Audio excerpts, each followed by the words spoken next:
has promised since the day he got into office. And the promise was that race-blind justice, which is the entire foundation of the rule of law in the West, has been for centuries, is done. The new model, South Africa. That's the new model, South Africa, a country we never talk about because no one wants to admit what's happened there over the past 29 years. You listen to the beginning of that, by the way, before we jump into what the hell this idiot's talking about. He said race-blind justice is through in America because of Joe Biden. Race-blind justice, it's now over.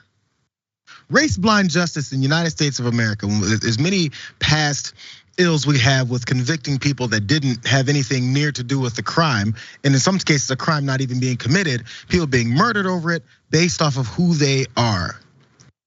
But now we've got the race-blind justice that's a problem. I think you guys might be able to see who he's upset at and why. Maybe because white folks have to actually maybe have a little bit more responsibility with the law. So he brought up something from 29 years ago in South Africa, 1994, when apartheid ended.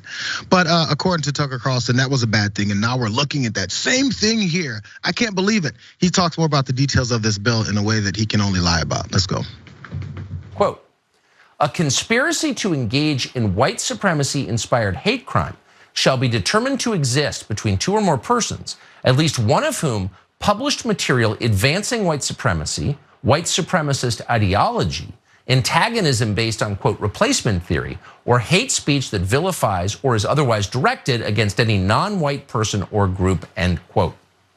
Now, nowhere in the legislation is the term white supremacy or white supremacist ideology ever defined. Of course, it's never defined. It's left open. It's subjective. Anything can be white supremacy.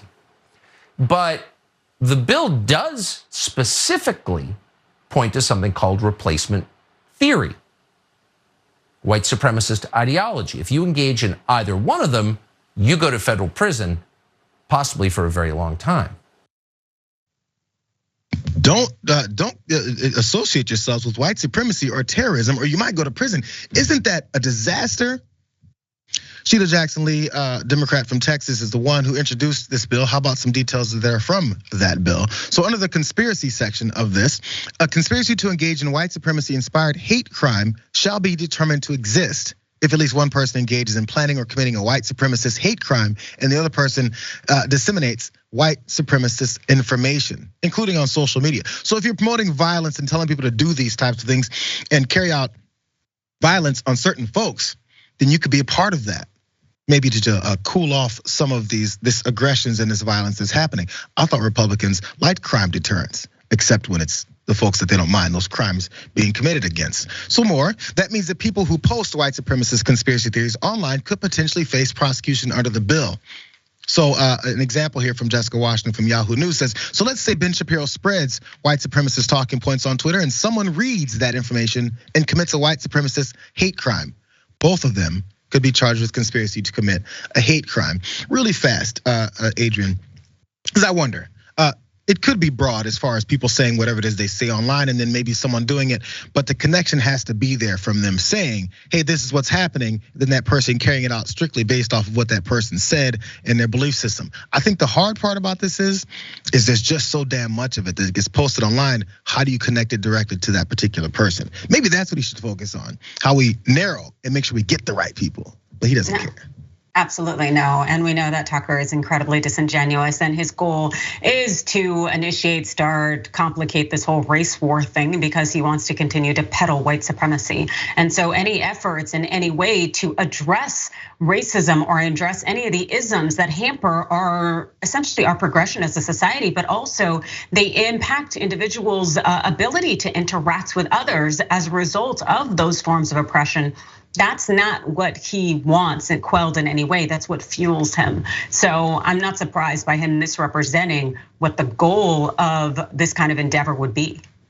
Let's let him continue to misrepresent. Before I talk about the numbers of black folks who have beliefs and experiences with this type of stuff, this is what I think you were mentioning a little bit with Tucker Carlson and his ability to change the whole narrative and think the victims are now the bad guys. Watch. So what would qualify as a felony under this law? Well, virtually everything, but among them, would be pointing out that Democratic Party politicians, including Chuck Schumer, the leading Senate Democrat, have long bragged that they are flooding this country with immigrants in order to change the demography to maintain political power for themselves. They've said that many times, they've written it, they've bragged about it on camera, but if you notice it under this bill, you would be criminally responsible for the violent acts of people you have never met, and you would go to jail for terrorism. What's most interesting about this bill is that it's race specific. Nothing in Sheila Jackson Lee's legislation would apply to, say, black supremacy or murder sprees by people who aren't white supremacists. The massacre in Waukesha, for example.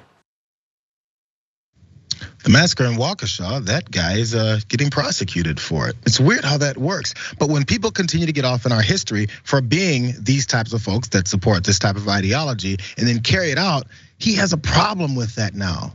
Now it's black folks that are getting these black specific bills, as if the United States of America has never passed black specific bills except ones that are discriminatory towards black folks throughout our history. Are you kidding me? This is why they don't want history being taught. This is why they don't want just recent history of the 60s and 70s and 50s and 40s being taught, because it shows exactly what it is we used to do and we still kind of do under some hidden bills and laws here and enforcement measures. But he's upset because it's black specific bills. He can't take it. Matter of fact, this is why. Polling suggests that, this is graphic for you guys. Polling suggests that black Americans are pretty united on concerns over white supremacist violence.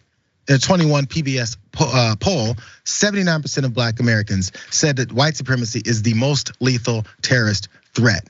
And it tracks that someone who represents a predominantly black and minority district in a state like Texas would view white supremacy as a key agenda item. So my last thought here on this, Adrian, is if you have 79% of black folks, black Americans, constituents, voters, taxpayers, saying we have an issue with this particular problem, why is it so hard to acknowledge that? It feeds into the whole narrative of why should you have to accept my point of view, my lived experiences, my proved living experience in this country before we do anything about it? It's like you're this gatekeeper. Who are you, bro? Like, why is he this person who controls whether or not this is reality or not? That's more of the thought that I'm superior to you. You have to convince me. Well, that's how our society is structured and built. We just had MLK Day, and I was watching this clip from Malcolm X, and I'm sure I'm going to butcher it, but where he says there's no progress. If you shove a knife 9 inches into my back and pull it out too, that's not progress. And noting the fact that the United States won't even recognize that there's a knife there. That's exactly what Tucker Carlson and his cohorts, that's exactly what they do. They are unwilling to acknowledge the fact that our society does not treat people equally or fairly, even though we say that everyone is treated equally. It's just not how it works. And there are too many people who built their identities on racism, on structural, institutional racism, and they've also built their wealth on it, and they are unwilling to acknowledge it because it would mean that essentially a lot of the things that they have gained have not been by their own pulling up of their bootstraps or by even legitimate means oftentimes, but by way of the oppressive structures that are built into our society. When he talked about black specific bills like he was, and he's upset about it, we also have black specific bills, I guess from their point of view. Sarah Huckabee Sanders, first day in office as she's governor down in Arkansas. No more Latinx, I think she said, and also we're gonna make sure CRT is not taught in our schools. That sounds pretty specific. Is he upset about these types of rules and law changes that she's implementing down there? No, I wonder why. See if you can figure it out.